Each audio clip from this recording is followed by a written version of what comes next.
Assalamualaikum warahmatullahi wabarakatuh. Alhamdulillahi rabbil alamin.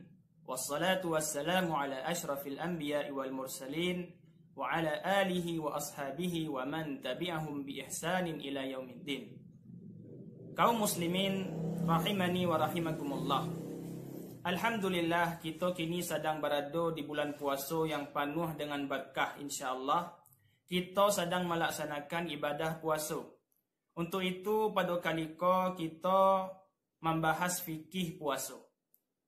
Kita membaca dari kitab Fikih Muyassar. Yang pertama kita bahas tentu tentang puasa. Karena kita sedang di bulan puasa, kita bahas tentang puasa dulu. Yang pertama, alasan-alasan yang membolehkan manga orang boleh nak ada puasa di bulan Ramadan. Yang pertama, karena sakit atau alah lanjut usia.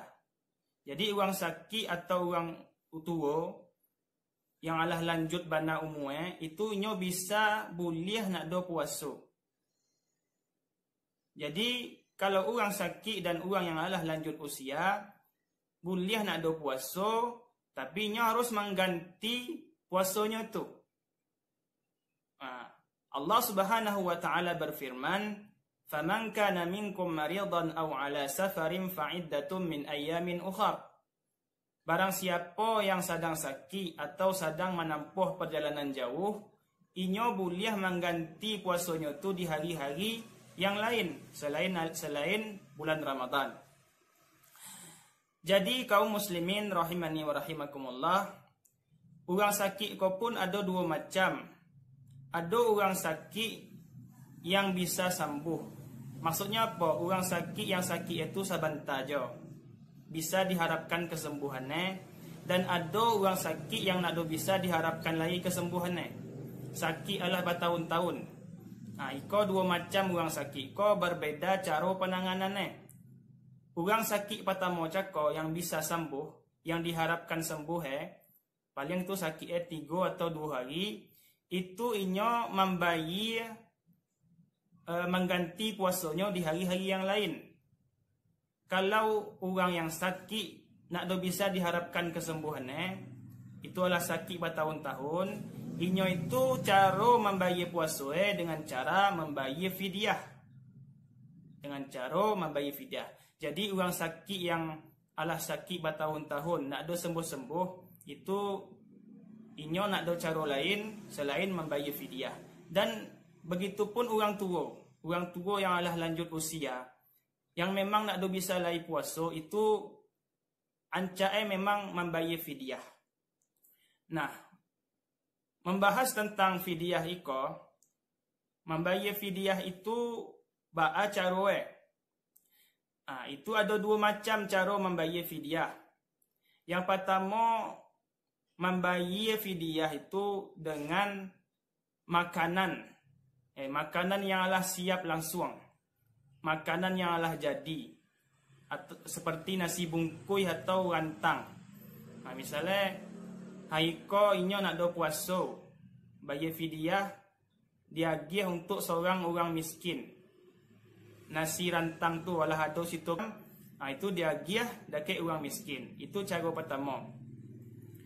Itu cara ala siap nian nasi lauk, situ ala ada setelah itu cara yang pertama. Cara yang kedua itu dengan membayar fidyah itu dengan makanan pokok aja. Maksudnya apa? Makanan pokok kita itu apa? Makanan pokok kita kan bareh. Jadi kita bayar dengan bareh. Barah itu membayar bareh itu.